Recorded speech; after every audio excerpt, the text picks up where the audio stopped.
to prevent the bigger violence was sort of the way that humanity advanced. And so then I started reading about this guy, Rene Girard, and some of his views, and they're interesting. And it's easy to see how, there are situations where, and the other thing was they said to have a true scapegoat, they cannot be conscious of the fact that they're making the scapegoat a scapegoat. They really have to believe that this person is the source of the problems. And then usually what follows is a prohibition of some kind of moral prohibition against something. And then they feel like they've eradicated the problem. They've set up the new rule of the prohibition. And that was kind of like the organizing principle of humanity, according to this guy. And so as I was digging, I was like, gosh, I wish I could go and just sit and be a fly on the wall just to hear where he's going to take this Antichrist thing, because also it's being run by, it looks like, Christian organizations. Dr. James Therapy. Like that. So I know it's going to, there's going to be the punchline that I'm going to be like, okay, wah, we got it. Jesus is the way. But I'm not saying Jesus is not the way or is the way. I'm not taking a position there publicly. But so I thought that was kind of interesting. That's why I brought. About the human condition. Jesus' qualities, right? Like he was empathetic to others. He gave humanity, or he projected humanity to people that others saw as less worthy, like sex workers and people that were terminally ill or had, open sores. He was against the combination of religious beliefs and money. He seemed to be somewhat anti-authoritarian and somewhat not very happy about the Roman occupation, right? So, what's antithetical to those things? A late-stage capitalist who doesn't see the value in human beings other than the monetary value, that wants a combination of religion and money together, that wants authoritarianism. Who's that? Who do we automatically think of as that?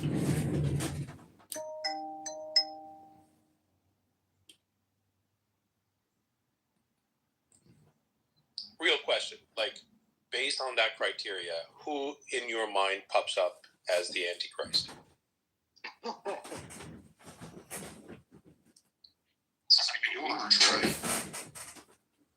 Say that again. He's already orange, right? One of them. I think the talk might be about the Antichrist being, in a way, like an innocent man, in the sense that they were made the scapegoat, and we cannot be made aware of the fact.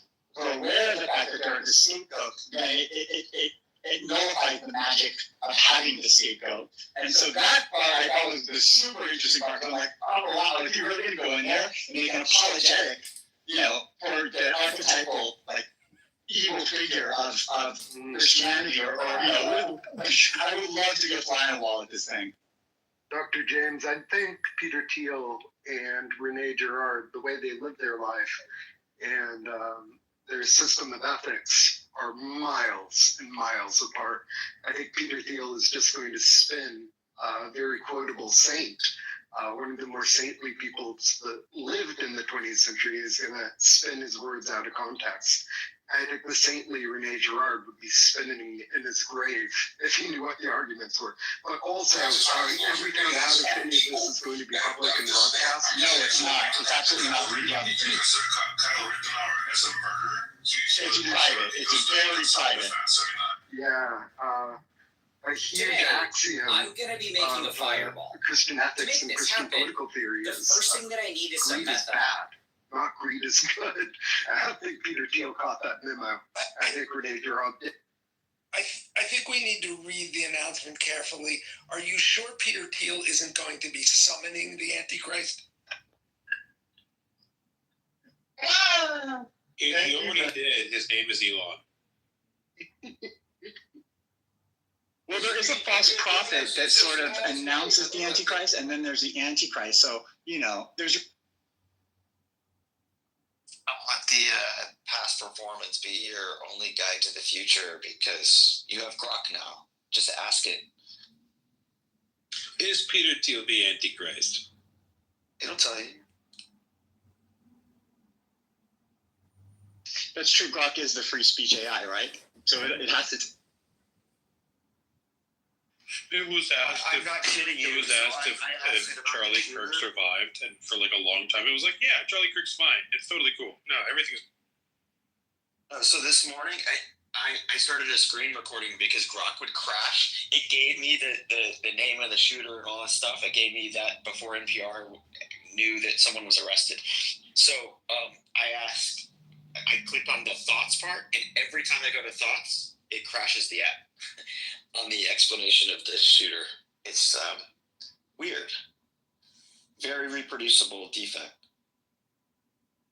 or system behavior. Let's put it that. Let's call this one in like 5 minutes. This has been a nice and maybe a little bit rowdy room this morning, but I think we've accomplished something. Don't know what yet, but we'll figure it out. So really quick, I need to make an announcement. If you're at your store, go to the spice section. Go get yourself a McCormick Global Select Szechuan pepper, salt, and spice blend. It'll make your life so much better. And like in days and weeks and months and years like these, we need things that make our lives better.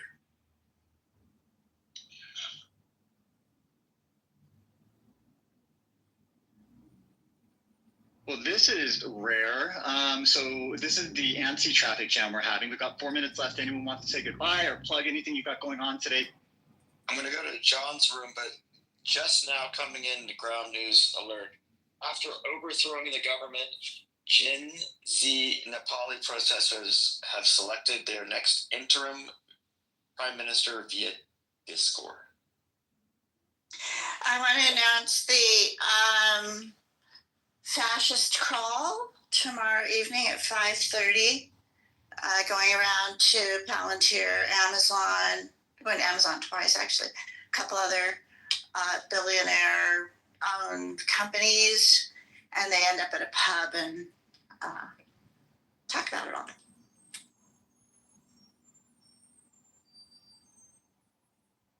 Sounds. Post it in the chat. Anyone else? Free. I wanted to point out for you, Dr. James, I don't think fellow from yesterday was remembered so much for his views, which I think are kind of a grab bag of crazy ideas. But I do think that he was instrumental because he reflected people's views, especially in colleges, and kind of shone a light on what people in college were thinking. And I think people actually were quite horrified by the ideas that were floating around on these campuses. And that, I think, is a big part of why politics went the way it went in 2024, is that people are kind of horrified by the narratives that are emerging in academia. Okay. So that's all I really wanted. Yeah, thank you. What was the number one reason that exit polls said that people voted for Trump? Was it the what's going on campuses? Do you remember the exit polls out of 2024? The number one predictor was whether people had a college education or not. No. What was the number one reason? That was my question, not the predictor. The number one reason people picked Trump. People gave, I don't know, usually it's the economy stupid, isn't it? Exactly, yeah. So do you know on the exit poll ranking, the problem with colleges and university, where did that rank in the exit polls? It didn't rank. It didn't come up. Okay, so if you're making a statement like this, that people voted for Trump because they didn't like what was going on in colleges and universities, the least you should do is provide the exit poll data.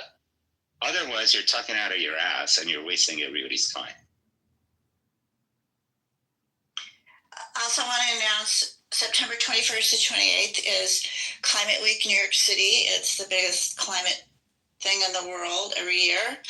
And we have a couple clubhousers who are going to be speaking there. Barbara, who is Dr. Francine's Karma Club co-mod, will be speaking with Peter. I can't ever remember his last name. It's timed to be at the same time as the UN General Assembly, and they'll be speaking at the UN to influencers. So kind of like mini celebs in our midst. And there's a march on Sunday, and then events that you can often tune into virtually. New York Times has panels, different things you can tune into if you don't live in New York. So I'm going to start calling. We're saying goodbyes. So if you could just keep this at this point to like 30 seconds, Romero, on that. So I'm going to start calling Sam Fred, because that was savage. Yeah. That's funny. I let Benjamin go in the audience, Benjamin, only because I didn't want that to continue, because I'm trying to close the room, and I just am setting a hard boundary rather than sort of being a little gooey. I'm savage, not savage. I'm a lot classier than that. All right, Sam, you had your airtime. We'll speak to you again. All right, well, so we're launching to the moon in 10 minutes. Nice. We are. Okay, has everyone said their goodbyes? Because I'm ready to not blow this puppy up. That's a horrible analogy. We're going to end this room. We're going to have a soft landing. Sorry. You're goodbye, everyone. And I'll see you on Monday. Actually, you know what? Look for the Procrastinati room starting tomorrow at sometime between 6 a.m. and 7 a.m. Pacific Daylight Time. We will be the best alternative space on this weekend. Join us.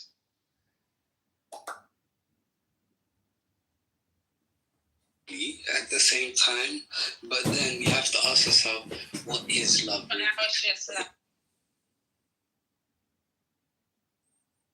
Be careful. Thank you for that clarification.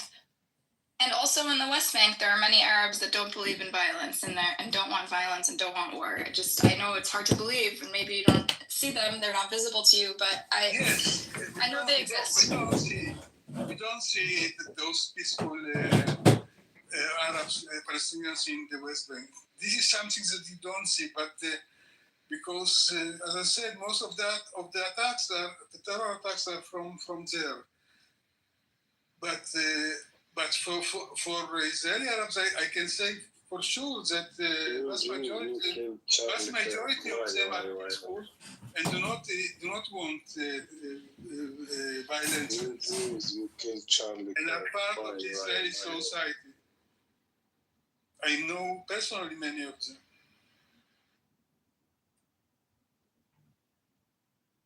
Thank you. That's a really good point.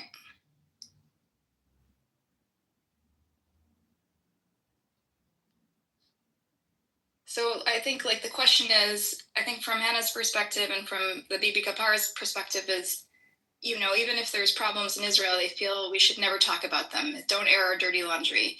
And I feel like newspapers like Haaretz and, human rights organizations from me in America as an outsider make me see something salvageable in Israel. To me, it looks like there's nothing that represents me or my values or things that we used to be proud of about Israel. It's only because of truth tellers and people who are willing to keep society healthy and be self-critical and self-reflective is really saving Israeli society. To me, it makes Israel look better, not worse, when we confront problems and talk about hard truths. When we lie about it, it makes Israel just look like North Korea, increasingly a pariah state. Can't ever be self-reflective, just lie to the public. That doesn't make Israel look good, doesn't make Jewish people look good. It's not good for anti-Semitism around the world. I don't think it helps anybody. Ellie, you have some thoughts? Yeah, your comment on Haaretz is that's quite an illusion. The problem with Haaretz and their ilk is that they pretend to tell the truth, but it is not. They're not. Do you think they're biased? They're not. It's not about being biased. It's about their incentives being misaligned with an actual ability to coexist, because their political views are they live in an unworkable paradigm. Oh, it's burning as far as politics goes. So they want to undermine the status quo, and they want to position themselves as an alternative view, but not all alternative views are workable. Okay, so that aside, the paradigm that you disagree with aside, I want to know how you feel about this sort of notion that we should never air dirty laundry or talk about the infighting happening in Israel to people outside, to pretend there's no flaws with the Israeli government, no corruption. Let's close your eyes, stick our head in the sand and say Israel's amazing and the most moral army in the world and can do no wrong. Do you think that serves Israeli people? Do you think that serves Israel as a state? Do you think it's credible? Do you think it's convincing in any way to anybody? It's a delicate balance and a kind of difficult question to answer because most of us find it thoroughly unconvincing and just make it sounds delusional. It depends on who are those everyone. So if you split the population into your enemies, the people who are to be convinced, the people who don't give a fuck either way, and your friends, nothing that you would say or no matter how you will conduct yourself will not convince your enemies. The people who don't care will continue not caring. The people who are to be convinced are actually a very small minority, I would say. And to your friends, it actually don't really matter how you will act. But like a country that dissent is not allowed, right? Wait, but before you acknowledge what I've said, do you see it differently? Do you think your enemies can be convinced with your righteous behavior? I'm not trying to be righteous. I'm just trying to be accurate. Whatever. Okay. Either way. I'm trying to be accurate. Listen, I come from a position of a journalist who tries to only say things that are fact, and things have to, in this era of digital propaganda war, I have very, very selective, high standards, which I know you think Haaretz has an agenda, but they do follow basic journalistic standards, which is a scientific method. I don't give a fuck about basic journalistic standards. That's not. I know, but this is a method. This is a scientific method. You believe in science. No, right? No. It's not a hard science, but it's a science. Do you know what social science is? Social science has soft science. Is a soft science. Yeah. My one critique for that whole quote unquote science is that when you can follow whatever structure that you think that is fair journalism, but lie by structure and omission, there is no tomorrow. That throws all your standard out of the window. And they all lie by structure and omission. So I don't really give a fuck whatever they say, no matter if it's a right wing or left wing or a fair journalism or unless you're just reporting straight facts. Mm-hmm. You are narrativizing and you are lying by structure and omission. Mm-hmm. So I understand that it would be delusional to say none of us have any bias, and journalists do tend to lean left in America and in Israel, right? At least in Haaretz reporters, right? To pretend that they don't choose stories or choose what to include or omit isn't shaped by their unconscious bias would be lying, and I would never say that, so I'll concede mm-hmm. that point. However, I think generally they meet the gold standard of reporting, which has been developed over many, many years. I know that people think that we're just propagandists, but there is a standard where we provide attribution. We provide attribution for every claim. And increasingly, because there's distrust in the media, we also show our work. We show the scenes you don't get my criticism. You don't get my criticism. I think journalism should be propagandistic. Oh, okay. It should not pretend. It should not pretend not to be, because that's a lie. You just have to be very clear what side you propagandize for, and don't try to delude people into dispersive signaling. Oh, I'm propagandizing a neutral position. I'm just speaking the truth. listen, you have an agenda. It's very clear what your agenda is. It's very clear for everyone. Like, what agenda does the Guardian have? It's like, you don't, like, you have to be an imbecile not to, like, understand who they are and what their goals are, okay? Same for Ynet, same for RS, same for Washington Post, whatever. Like, you see no value. You see no value. You see no value in at least attempting to be objective in reporting. And having certain type of journals that attempt to be objective. Truthful, and you like, listen, if you can do dispassionate reporting, that will be self-evident. Like, you don't think the RS is dispassionate? Do you know the difference between the opinion pages and the reporting pages, the factual pages? So again, so of course I do know the difference. But when you are the RS, okay, and you have opinion and reporting, yeah, like you can take and you can slice out all their opinions, okay, and just look at their factual reporting. And even there, by the way, they will be selecting stories, okay, so they will be narrativizing in their editorial process of just how they select the story. Okay, they will run something and they will not run something else. They will always, yes, I agree. We conceded this. They will choose to bury something at the bottom of the page. That's still not propaganda. It's unconscious bias, Ellie, but it's not intentional to deceive. Propaganda is a promotion. You're purposely misleading. No, that's the negative association of propaganda. Ellie, I think what you're talking about is unconscious bias. Then you're making no distinction. Then, if everything is propaganda, nothing is propaganda. Simply because, like you said, it's not true. If everyone has a point of view, he's muddying facts. Simply expressing my view doesn't make it a propaganda. I was using propaganda in a neutral, I am as well, in a negative manner. Propaganda's intention to deceive. There's no intention to deceive. No, it's actually not true. But propaganda is a promotion of something. Okay, Ellie, question. I've got a question. All right, my friend, go. I was just going to ask briefly if you could tell me the title in English. It says, "From the river to the sea, Buttercup will be free." I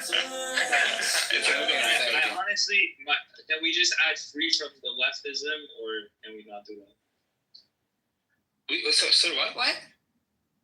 Can we say Buttercup will be free, and then just add the from leftism? Nothing. Wait. But that's not freedom, though. I had a very specific question to you. I outlined 4 groups of people that you can try to influence with your behavior. Okay, enemies, friends, the people who don't care, and the people who needs to be convinced. Do you think that there is a 5th group? My goal is not to convince, but I understand what you're saying. Wait, but you stray from my question. Okay. Please just answer. Say it again. What are the categories? Say them again. Friends, enemies. Friends, enemies, people to be convinced, and people who don't give a fuck. I think there's a 5th category. Okay, go ahead. I think journalism serves the community. It makes it healthy. I think it's important. I'm saying the community. What about us? I'm us. I'm us. I'm the community, and I'm in it. I want to say the wider. You belong to one of the 4 categories. Which one? Either a friend, a foe, you don't care, or you need to be convinced.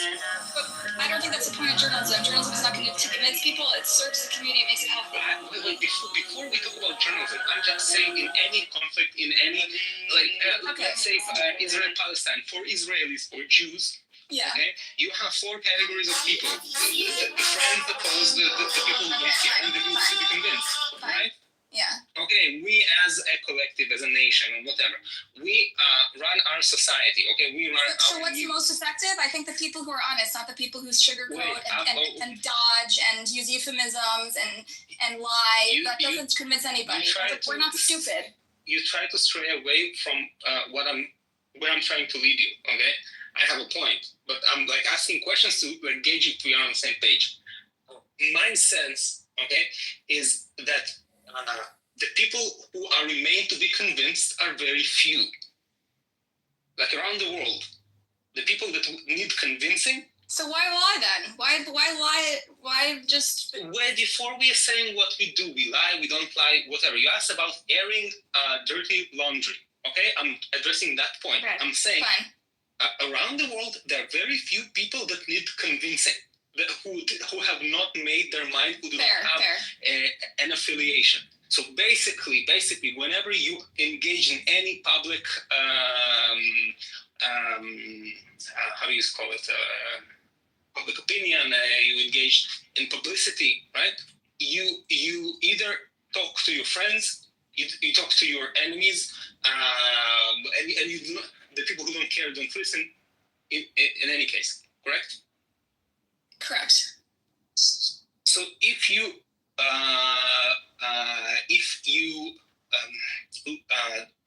show your dirty laundry, okay, and you're being honest, would that change the mind of your enemies about you? I don't know that, maybe not enemies, but the people who don't know a lot of Jewish people, and this is their only impression. You're just going to make them seem like more They either sane don't care, people. or either that they don't care, or they're in the group of needing to be convinced. Most of them in the groups that don't care, so they don't even listen. Mm-hmm. The people who are not, who did not make their mind, are very few. Listen, but I think I think the problem with your analogy is that many people who you see as enemies, I don't see as enemies, because I think if they're critical, of the Israeli government the same way you are, but you see them as enemies. And so I think that they actually don't hate Jewish people. They're not anti-Semitic. They don't hate Israel even. They may have Israeli friends. They may have Israeli friends. They may have traveled to Israel. You don't know what I invest in the category of. We need to be more specific about these definitions then, because I think the enemies category is very small. It's much smaller than you think it is. Oh, really? Yes, I mean, they think I'm a capo, right, Ellie? I'm an enemy. Do you think I'm an enemy? No. So we have to define these definitions. Wait. To whom are you an enemy? To the pro-Israel camp, the Friends. The Friends believe I'm an enemy, right?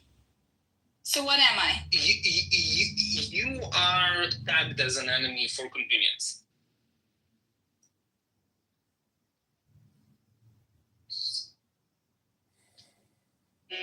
What do you consider an enemy?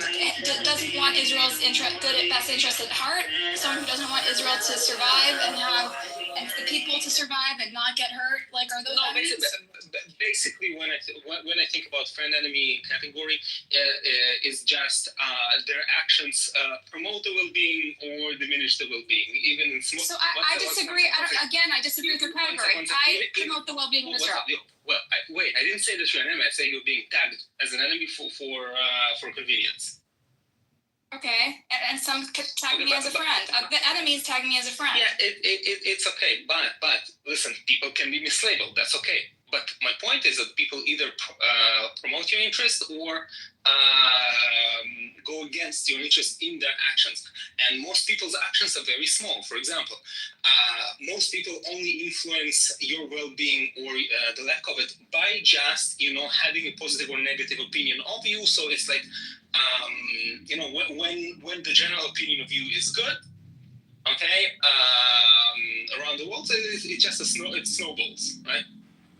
Popularity has like this tendency to just spread, and negativity also has the tendency to spread. So if you, for example, hold a negative opinion of Israel, you promote the fact that like more and more people are less favorable at Israel, because most people are not critical. Most people are not convinced by facts. Okay. They're convinced by their friends' opinions. Okay, so you can have your best interests at heart, but like in action, you can. Okay, you said people are most convinced by their friends. If the so-called enemies, which I don't consider them enemies, but you see them as enemies of let's say the state of Israel, if they see me as a friend and I criticize, let's say, both governments as not serving their people, who's more critical, me or Bibi Kapara, who says Israel's perfect and has amazing tomatoes and You're very concerned with labeling one individual, which is you. But I'm saying, like, obviously, no, I'm talking about I'm saying why we need to be more honest and less blindly, reflexively pro-Israel all the time. All of us friends. So I'm saying this is why we have to talk about just how people's opinion work and how general populations are being influenced in terms of opinion, right? So you are thinking that by being truthful, you will spread positivity towards Israel. Not positivity, but honestly, we don't need to lie to people. I trust people's intelligence. Honest perception assumption. We're not. Israel's neither better than everyone. It's neither worse. We're just normal humans. It's the idea, Ellie. It's the idea that we're humans like everyone else, and we have flaws, and we have good qualities. And the problem is we've been vilified or lionized, and neither is true, and neither is accurate, and neither is credible. Okay. So what we do is when we talk about the truth, we make Israel's humans again. Israelis are humans. They're not monsters, and they're not angels. And that's what we need to promote because that's accurate. Most people are completely not receptive to your pleas. I disagree because as someone who is camped out with the enemies, as you say, that hasn't been my experience. No, that's not my point. I can make friends amongst my enemies. Listen, if I'm All right, Ellie and Amos. One second. It will not stop if you don't stop. It will not stop. We will talk till tomorrow. When the other people want to talk in speak. All right, Amos, go.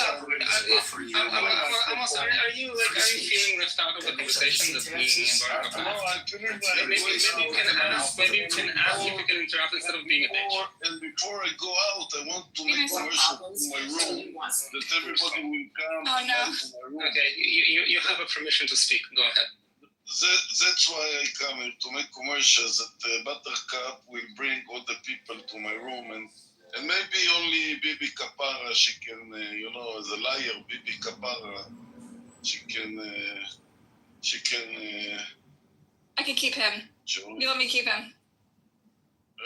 Thank you, Amos. Thank you. I'll babysit him.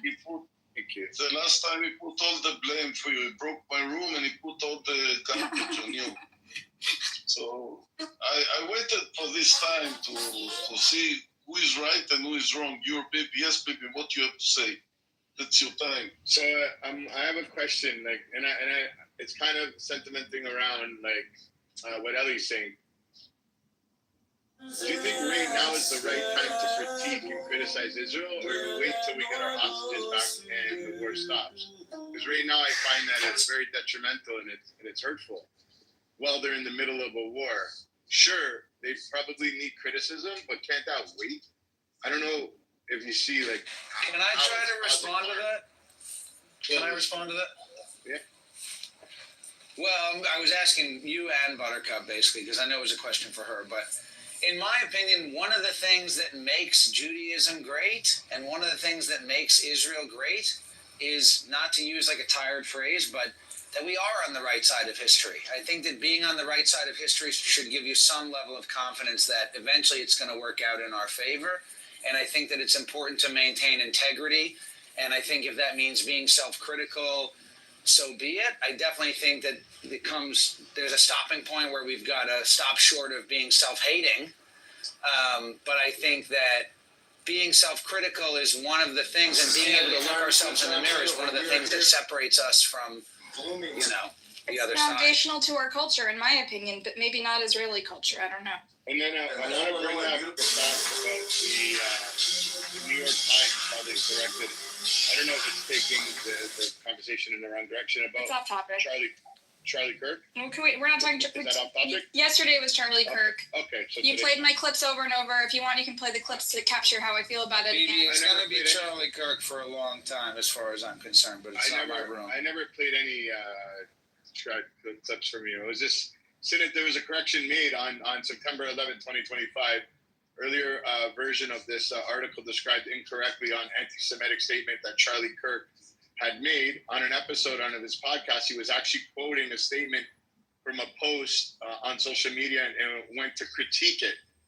It was not his own statement. There were multiple clips of him on his show talking about the Jewish Marxist funders' dollars that are corrupting our world. Multiple, okay? BB, we're not getting into your anti-Semitic friend right now. We're not talking about Nazis on this show because this is for people against racism and hatred. My anti-Semitic what? I'm saying your friend, your anti-Semitic racist Nazi friend, may he rest in peace, may his memory be a blessing, is not the topic, okay? So who do you think is hurting Israel more, you or him? You. We're talking about you here, BB. We're talking about you or me, not him. We're talking about you. I'd like to talk about me. Oh, good, my friend. No, but I wanted to talk about the statement. Let's hear a new voice. Jason, speak. What do you want to say? Exactly. Silencing people that critique. Okay, yeah, I just wanted to say I think Ellie is maybe oversimplifying, calling, talking about enemies, but they're people who aren't persuadable, more pragmatically. And those people are really out there, and Ellie is right. And going all the way back, propaganda isn't always lying, but propaganda is presenting things that make you look good and the other side look bad. A lot of the time, that's presenting true stuff. And if you want to win, sometimes you got to do that. And there is a time for a rational and searching evaluation of facts, not just because presenting things that are true, but not presenting all of them is a way to slant things. And journalists do that. Journalists have to make a choice about which facts to present, and they present the facts that they like and don't always present the facts that they don't like. I think there's that process. I'll finish up here. That process where you go through and find the facts that you don't like also, and give them equal weight with the things that you think are important and that you do like. That is something researchers do. That's something intelligence analysts do. That's not something that... You're wrong, Jason. It's not something I'm the only journalist on the stage. Professionally. Well, they do. You're wrong. There is a journalistic method, and let me explain it to you, There's Jason. a lot of stuff written up about this, and even intelligence analysts fail to do it unless they follow a very rigorous methodology. And that is peculiar to their profession. Unlike any other profession, you keep saying you're a journalist. What articles? Well, I'm not going to ask you. I'm not going to ask you, Buttercup, who you are or what you do. I respect your anonymity, okay? But I certainly have seen a lot of coverage on numerous issues that is not where they have okay, here's the half of the paper that is the things that we believe that are true, and here's all the things that contradict what we have to say. So I think if you look at any mainstream paper, listen, if you look at, you're wrong though, because you're stating misfacts. Well, what if we have a more structured discussion here? Because I was just about to finish up. Okay, all right. And there's a structured process for that, but it's not always the time to do that.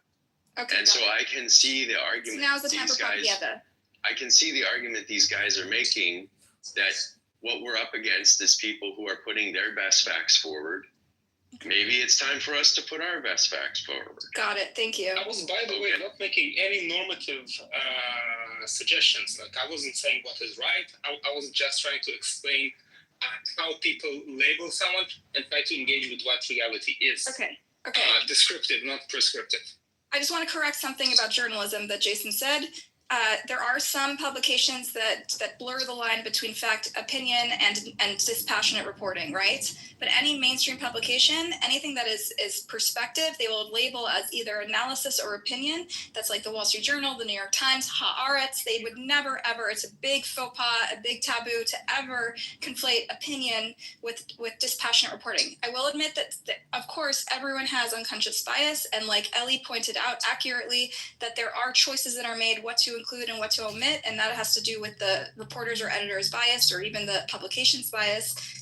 But I think usually the interest is not in validating their worldview, but whether or not it's newsworthy, whether or not it's interesting to the public, whether it counteracts mainstream narratives. That's usually the judgment that's made, whether to include a story or not include a story. In fact, I've written in my career as a journalist, I've written extensively about political corruption, mostly about liberals, mostly about Democrats, because that's where I live. I live in a liberal area.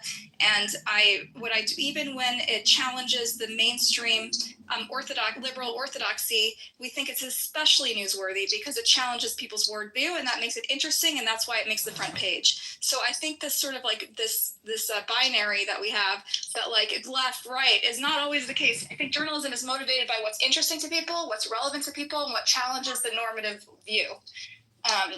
Yeah, that's all I wanted to say. Ellie.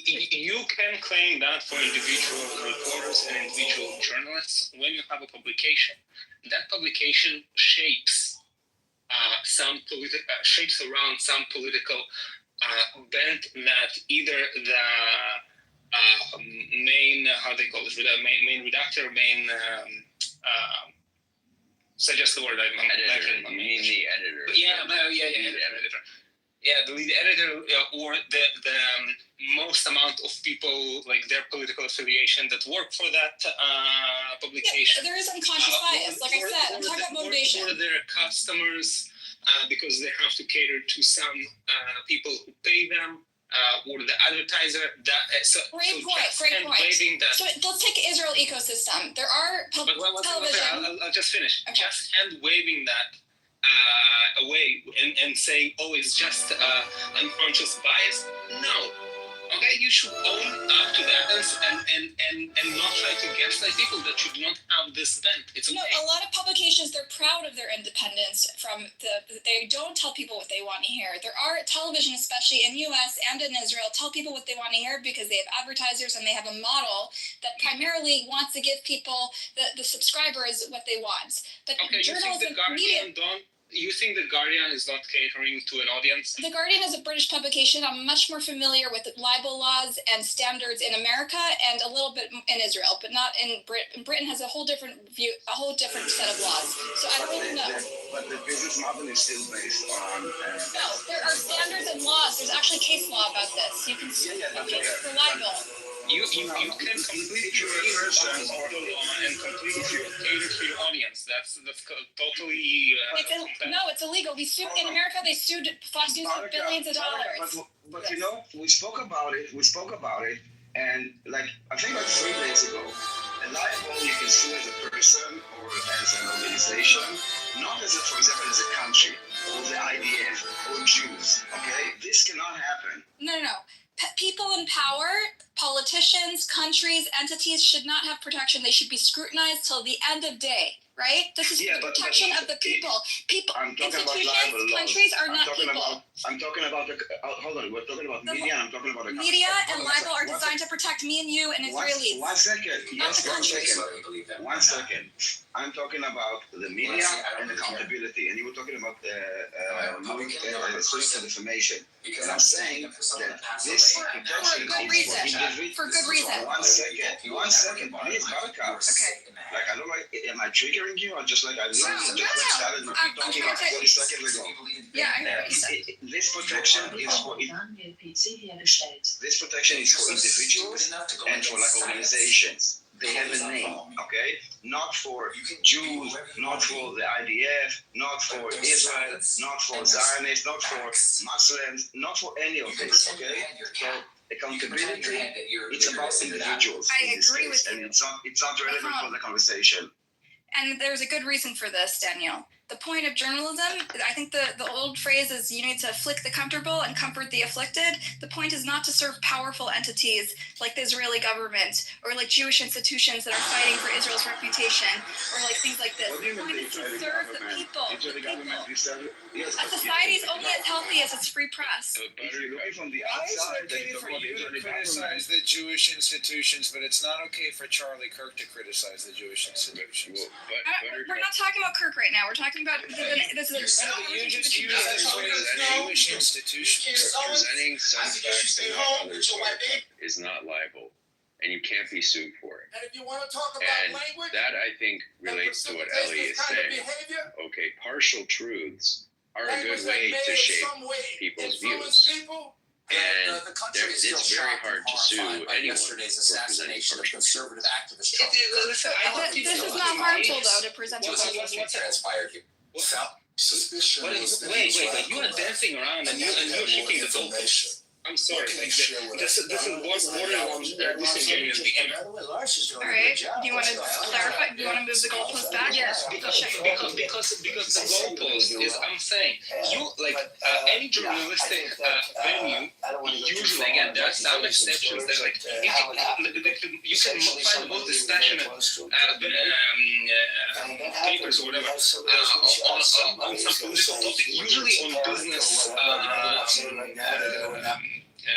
You like Wall Street Journal? On business and economics, let's say, and then you read it, and you have the feel that they're not bending some political line. Okay, so for me, that would not be propaganda because they're not promoting something. They're just. You're actually wrong. Economics is a very polarized thing, and people might sound economics itself is, but when they report on politics, they report on it much more dispassionately than, for example, someone who deals much more with politics, like you talk about Haaretz, I talk about the Guardian, and so on and so on. Okay, when first of all, let's take Haaretz again. I do not investigation. What? Haaretz, they do separate opinion pages from reporting. I don't care what they separate. I know, but someone said they don't separate, and they do. Listen, I don't fucking care. You haven't even looked at the paper, and you're criticizing it. This is like. But they do separate. Let's just start with the basic facts. They separate opinion from facts. I didn't say that they don't separate. Okay, I'm saying that they are propaganda. Okay, because they shape a political narrative.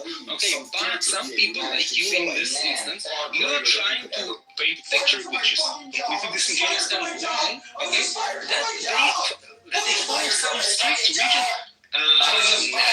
magic rules These have been developed for many years. Listen. That make them report dispassionately. But you cannot gaslight. They aspire to it. I didn't say it's perfect. It's not even. Listen, when you inspire to something, like you should be at least like aspire. Yeah, you should be at least somewhat close to it. But no. Yes, is not close to it. The Guardian is not close to it, and why? Who is close to it? Ellie. So I'm saying when I read Wall Street Journal, for example, it is much closer to it because they do not have a clear political leaning that I can detect usually. Okay. And this is just, it's a vibe test. If a paper doesn't pass the vibe test, so apparently they're propaganda. Like, it's not a scientific.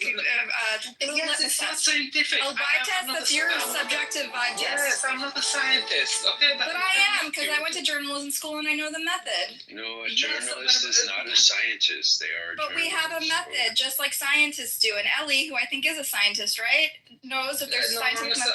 I'm a software engineer, and even that barely. But listen again, and listen. And there's certain quality control, right? We have quality control in journalism too. I do not have. We have several layers of quality control. Listen, I do not. You want to hear about that? I do not have. I don't care. Like I do know. Don't care. You don't want to learn. No, it's not that I don't want to learn because you're missing my main point. Okay, I do not have, like, for example, in Israel, I do not have a particular party or political affiliation in Israel because my views do not align neatly with anyone in Israel. Usually, like on some, I will probably be labeled as an enemy by the same people that would mark you as one for many of the same reasons. For example, much before October 7, when I was trying to tell in Jewish rooms that people should stop banging the gavel on this whole anti-Semitism thing every time that someone criticizing Jews, I was kicked out of Jewish rooms. Okay, just a small example. Okay, and I still stand behind that. I think it was the completely wrong thing to do in terms of like counterproductive, undermines actual anti-Semitism. But listen, my reason is not because it's counterproductive. My reason is because what does it do? Doesn't it cheapen the word anti-Semitism? What does it do? It doesn't cheapen anything. The problem is completely different. The problem is that the world is much like a schoolyard, okay? And people get bullied when they show some behaviors and some ways of like basically that show that they're vulnerable. Screaming anti-Semitism on a schoolyard where there are bullies, it just attracts the completely wrong type of attention. Okay. So Ellie, so what do you feel what Buttercup's doing? You think that's good for the Jewish people? I think it's not for the Jewish people. Mayor Bibi, who calls people. By the way, it is. No, you got to answer this. Who's worse for Jewish people? You said it's not good. No, but who's worse, me or Bibi for Jewish people? Be honest. You put me in the top by that. I would say probably Bibi, but I have to. Bibi's worse for the Jewish people, right? But say why. Say why. Amos also thinks they're worse for the Jewish people. I think there's a consensus. I'll say my reasoning would be completely different from what you think. Exactly. Because I think on the playground where there are bullies, okay, and there are those some people, okay, are convinced by a charismatic behavior, so you kind of attract their attention and their like respect, okay. Me or Bibi, we're both charismatic. No, I'm talking about you. No,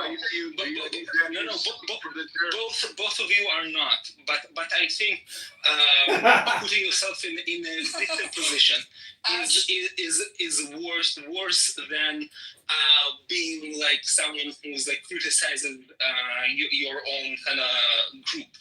You would attract much more fire, Buttercup, but Bibi would degrade the respect of people who like on the fence or like not caring. Okay, and which is worse, BB, right? Yeah, but by the way, what you do in the same like psychological aspect is that you elevate the spirits of the enemy. So so what's worse? Ellie. But the spirits of the enemy is not a huge factor for you actually. Because like the enemy can have glee and they think that they're winning because they have those traitors inside their camp and blah blah blah, and they can be overconfident and that will just hurt them in the long run. But when you lose the kind of tacit support or respect of but who's more credible, me or BB, when we criticize Hamas or violent resistance or the October? I'm not after credibility. The person who tells the truth or the person who spouts propaganda? I'm not for credibility. I'm for being successful on the schoolyard. It's not. You don't think it's successful? When I brought my Palestinian friend on and to talk to other Palestinians, they agree with her that Hamas failed the people. So what did that change? Saying we want to bring moderate voices. This place is so polarized. It's good to have moderate voices to remind us that the vast majority of people are somewhere in the middle. This place is not reality. It's not real life. We are in a place as a consensus for anything. This is not statistically valid. It represents a group of self-selected people who come onto the app. It doesn't represent a cross-section of anything. But it doesn't, it's so polarized. Both sides are represented as these caricatures of themselves, and I don't think it's accurate of the human sample size. A real human. Right, but you just said before that there's a consensus that one was better than another. No, you can't draw a consensus from one person's opinion or even a couple people on Clubhouse's opinion. This is not statistically valid in any such. And the truth is, Ellie, I would argue we're not trying to change. You agree that we're not really changing anyone's minds anyway. Yes, you're doing you're doing like mental masturbation and for me personally. Yeah, but no, for me as well. Like I'm guilty. You're not expecting to change anyone's minds, right? So why am I a threat to the Jewish people, like these Bibi Kapar said? Because it's very uncomfortable. People in your camp undermining your positions. It's very upsetting. Don't you think it makes Jews look good that some of us are moderates and all of us are fucking right-wing lunatics? No, because I'm not convincing anyone that needs to be convinced. I mean, I think it reflects that not all of us are fascistic BB Kahanist lunatics. I think that's healthy. It's healthy to represent the spectrum of opinion in our community. None of those people are persuadable. Buttercup. I'm not trying to convince. I'm just trying to represent a full cross-section of our community, not just the crazy radicals. I mean, it doesn't help. It does make Jews look bad to have moderates among us. Yeah, you're not a moderate, Buttercup. What am I, Jason? You're a left-wing extremist. Okay, absolutely. Absolutely. You just don't want to hear the cold hard truth. Okay. Thanks. Daniel, you want to speak? Do you have anything to say? Othello, what do you think? Am I a left-wing extremist? You're asking somebody who hates Jews. No, he doesn't. I do think you throw around that word Kahanist a little bit too much. I say it tongue-in-cheek, and I've said over and over again. Because I know that you and BB, we call it... Amos started it. Amos says you guys are Kahanis, they're Nukhba, the lefties. Just because he started it doesn't mean you need to pile. Why? I think it's funny. It's funny on the side. It's a known fact that people like BB, Rabbi, Harry, make Jews look so bad. They've been doing it. They've been doing it for the past 3, 4, 5 years, and they don't give a fuck, right? I think, Buttercup, when I see someone like you come on the app, I have hope for humanity, and I have hope because I know that there's a lot of Jews like you, like to treat Jews as a monolith, like me. Yeah, like Amos as well. You guys are a bridge to the rest of the world, so that we can have healthy dialogue and not push weird ass. White supremacist, right-wing Jewish supremacist ideologies, and I appreciate you, Butter. Thank you. Really, do you want to You said thank you. Maybe you want to address it, Buttercup. So you think that the Jews that think differently than Buttercup and sometimes Amos are, what did you say? Supremacist, white. What can you say this again? White supremacists. Jewish white supremacists. This is why I say white supremacists, because you guys mod rooms and support people like Pepe, who say the N-word. You guys. And Charlie Kirk is a supremacist. Pepe is the catch-all. Catch-all for everything. You're in the rabbis' rooms, right? Who's rabbi? They say the N-word 50 times a room. And you guys are laughing in there. Who is doing this? Oh, you N-word. Oh, you N-word. Who is doing Rabbi? this? You know Rabbi? Black Rabbi? This is a Clubhouse live stream. Rabbi. Which rabbi? This There's is so put many on by a rabbis young in girl here. named Buttercup. She's a journalist and an extreme left-wing liberal He's not Jewish. lunatic. He's an anti-Semite. He's not Jewish? No, and count my shekels is an anti-Semitic trope. He's not Jewish. He's a Jew hater that is basically cosplaying as Jew. Jews don't say count my shekels. That's an anti-Semitic stereotype. Spread hate about Jews, and you fell for it, dude. Okay. I mean, that's fine. You guys still mod rooms with Pepe. So everything, Pepe! There's another one. What do you want for? So your claim that that we are nationalists and like the white supremacists is because of a Pepe and another. You guys do flirt with them. You flirt with them. No, you guys. Daniel, the room does like to flirt with white supremacists. And Buttercup it flew right over her head. She was like, "I'm fine with like."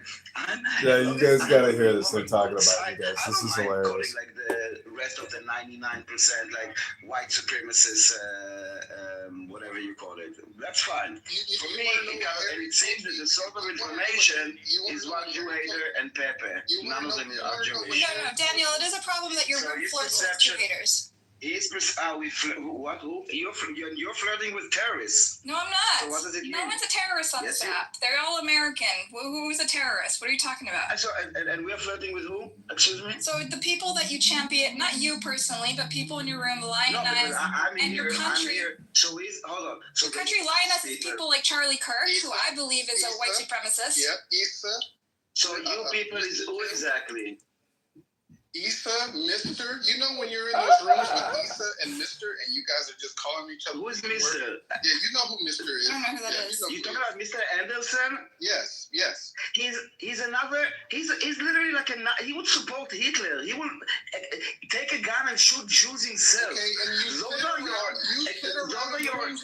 those are your examples of why you hate Jews because of Jew haters, dude. Wow, man, listen, I have nothing here. I have nothing. I mean, dude. I will not stop arguing those two people. I just want you to make commercials. You don't need a commercial break every 10 minutes, almost. Yeah, exactly. Every 10 minutes you have to stop and, it's an argument between Othello and Daniel. This has been No One Cares. Cue Frank. I'm going to create a new room. Days from now. They like to talk. They talk. Everyone go to Amos's room. He's waiting for you with tea and coffee. And there is a cake. Don't forget. Cake also. Uga. And I hope you are the first my guest in my room. I hope.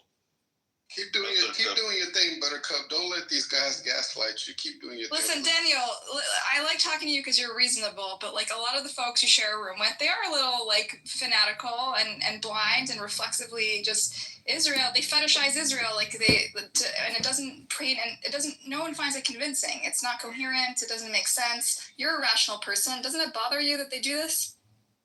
No, it bothers me that you are taking one or two people and you're trying to use this as a wide brush. Doesn't matter. And and when I would say this, if I would say the same to you, I say, okay, so if you are with basically hanging out and chilling with people that would basically slaughter your family and are supporting Hamas, literally, not just like innuendos, like supporting and resistance. Oh my God, look who it is, Donald. You're still alive. There must be a God. Praise God, you're alive, Donald. Praise God, you're alive, Donald. I thought fentanyl got you, brother. Yeah, but I can I thought fentanyl might have got you, Donald. When they say things Praise God, there must be a God if you're still alive, Donald. Oh, we're so lucky you're with us. God must be.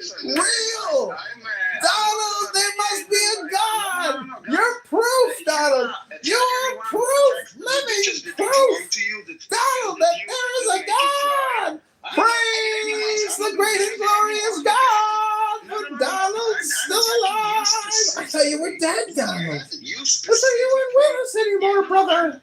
But praise God, it's another miracle. From Charlie Kirk's assassination and his ashes rises Donald. Donald, you're alive. You're alive, dear Donald, my friend. You are alive, Donald. You're alive. Okay, Donald, I am complete. Thank you, Donald. Whatever the long sentence, it was very like Spaces for anti-blackness. Who is you guys? So I'm here, and tell me, give me one name of one space that I created that you have a problem with one, something that I did or said. The spaces with Isa, right? What is the problem with my spaces with Isa? That is not a room that harbors Islamophobic and anti-black sentiments while you guys sit around and laugh at it. First of all, you're talking about their room, not mine. This is the room that Isa creates. It doesn't matter. Can I speak? I just joined the house, Donald. Thank you so much for creating this room. I'd like to try to convince you that God exists, if I may have a couple of 60 seconds of your time. Give me a screenshot from this room. Go. All right, Othello, in fairness. Wanna bet that this is the concept of Isa's room? Okay, just listen, and this is another clubhouse room. Ocean is a homosexual bookseller, and I was talking about how he wants to get his ass rammed. I would never mod with this fucking Mr. Robinson. He's a vermin, okay? So don't give me this shit. So he disavowed his views, Othello. Let's move on from this, okay? Okay. I don't disavow. Like I don't. He's not even a human. Like I don't want to talk about him. But you painting a brush on me because of people that are in a room with, it's disgusting. It's basically you looking for. I have to say, Othello, if you have a problem with people, take it with them. But to exploit them in order to spread hate about Jews, I had enough of it. And I'm here, and you keep on saying, you guys. Last statement. This is my last statement. So maybe don't make it. I don't want to see you guys, the Jewish people on this app, mod rooms and celebrate people like that, right? Who said 2 days ago, who asked Buttercup if she was hot enough to be raped on October 7th. So, you know what? I would ask you guys, because I see a lot of black rooms. I would ask you guys to stop creating rooms against Jews. And I hear a lot of like you guys, and I would ask, I don't know if you're an Islamist or Muslim, but I would ask you guys to also stop having rooms constantly all over Clubhouse, like spam about Jews. Just, do a routine of like searching for the Israeli flag once in a while and see how many rooms are in Arabic obsessive about Israel, okay? What do you think about this room? The day that Charlie Kirk died, there were like 4 rooms at the same time saying Israel did it or Jews did it. At the same time. I don't join. So you guys need to stop this before you come to us and say anything. So we can both play to you guys. We can both play to you guys, dude. Now listen, I don't join any rooms about Jews. I join rooms about specific people in certain communities. Mixed, I'm bringing you up because I want a different voice, but don't yell, okay? From the river to the sea. Mixed, don't yell. Talk quietly.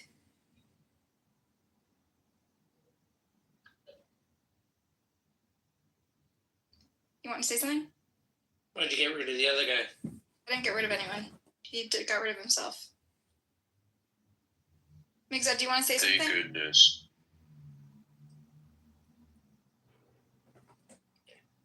Yeah, Buttercup. Like, I have my own opinion about how you situate yourself in, let's say, Clubhouse. I don't think that you're taking like a particularly